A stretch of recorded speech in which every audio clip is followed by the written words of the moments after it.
Jimi Hendrix, a name that doesn't just echo through music. History, it shakes it. He wasn't just a guitarist. He was a force of nature, a man who could make 6 strings sound like a hurricane, a prayer, and a battlefield all at once. In just 4 short years, he changed the sound of rock forever. And then at only 27 years old, he was gone. Tonight, we're diving into the final hours of Jimi Hendrix's life. The rugs, the chaos, the conspiracies, the people around him, and the truth that still haunts fans more than 50 years later. Before the mystery, before the tragedy, there was the genius. Born in Seattle in 1942, Jimi grew up with little money, but a mind overflowing with sound. He taught himself guitar on a beat-up acoustic with 1 string. By the time he hit the stage in London in 1966, the world had never seen anything like him. He played behind his back, with his teeth. He set his guitar on fire. But none of it was gimmick. It was emotion, raw and unfiltered. Musicians didn't just admire him, they feared him. Eric Clapton reportedly walked off stage the first time he heard Jimi play. Pete Townsend said Hendrix made everyone else feel like amateurs. Jimi wasn't just good. He was otherworldly. But genius comes with pressure. And pressure comes with people. Managers, girlfriends, friends, enemies, all pulling at him from different directions. And that's where the story begins to darken. By September 1970, Jimi was exhausted. He'd been fighting with his manager, Michael Jeffrey, over money, contracts, and control. He was trying to break free, start his own label, and take ownership of his music. But Jeffrey was known for being intense, controlling. Some say manipulative. Others say dangerous. Jimi was also tangled in a complicated relationship with Monica Damman, a former figure skater who became his girlfriend in his final days. Their relationship was passionate, but volatile. On September 17th, Jimi spent the day drifting between friends, meetings, and arguments. He was tired. He hadn't slept well. He'd been drinking wine, and he was dealing with a brutal hangover. That night, he returned to Monica's apartment in London. This is where everything begins to unravel.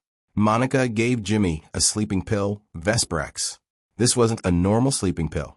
Vesparax was a powerful barbiturate, a combination drug, so strong that 1 tablet was enough to knock someone out for hours. Jimi didn't know that. He took 9. 9 Vesparax tablets is not a dose. It's a chemical storm. Vesparax was later withdrawn from the market because of its high toxicity, its addictive potential, and its dangerous hangover effects. It was infamous for causing deep sedation, vomiting, and respiratory depression.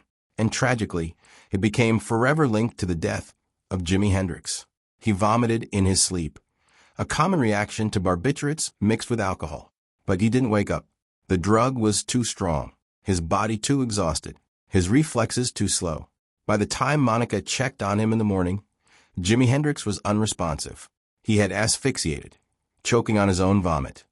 The official cause of death. But the story doesn't end there, because almost immediately, the conspiracies began. 1. The manager theory. Some believed Jimi's manager, Michael Jeffrey, had a motive. Jimi was planning to fire him.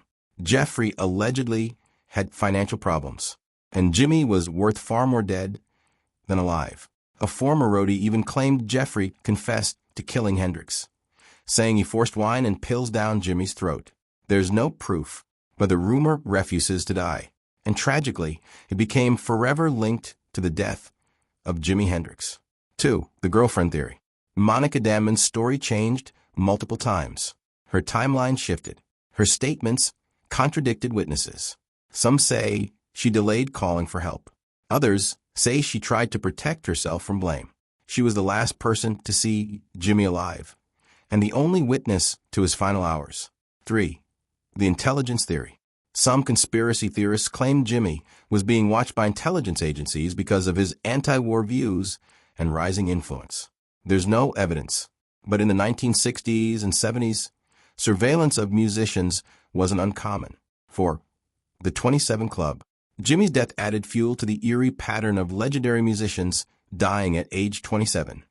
Brian Jones, Janis Joplin, Jim Morrison, Kurt Cobain, Amy Winehouse. Coincidence? Maybe, but it adds a haunting layer to the myth. After decades of rumors, investigations, and speculation, the most widely accepted explanation remains the simplest. Jimi Hendrix died from asphyxiation after taking a dangerous amount of Vesparax while drinking wine. No murder, no plot, just a tragic combination of exhaustion, drugs, and a moment of vulnerability. But the conspiracies persist because Jimi Hendrix wasn't just a musician. He was a symbol, a revolutionary, a man whose talent felt too big, too bright, too powerful to simply end. Jimi Hendrix left the world at 27, but his influence never stopped. Every guitarist who bends a note, every musician who experiments with sound, every artist who pushes boundaries, they're all walking a path he carved. He didn't just play the guitar, he redefined it. And maybe that's why his death still feels mysterious. Because legends aren't supposed to fade quietly. They're supposed to burn bright, loud, unforgettable. And that's exactly what Jimi Hendrix did. If you made it this far, please subscribe. It really helps this channel bring out more stories. Thank you for watching.